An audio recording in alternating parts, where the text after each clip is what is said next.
This video is brought to you by TS4U IT Engineering Bootcamp.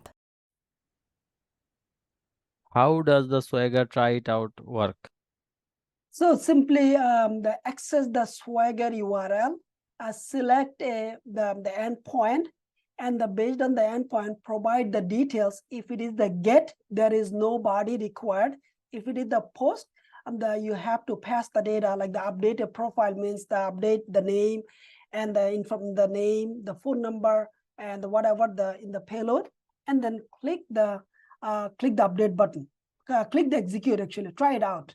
So try it out is the functionality on the Swagger. Basically, you can test it.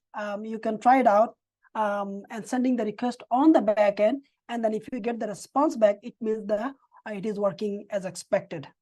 But it is not actually, you cannot store this data on the Swagger because it is not a testing tool.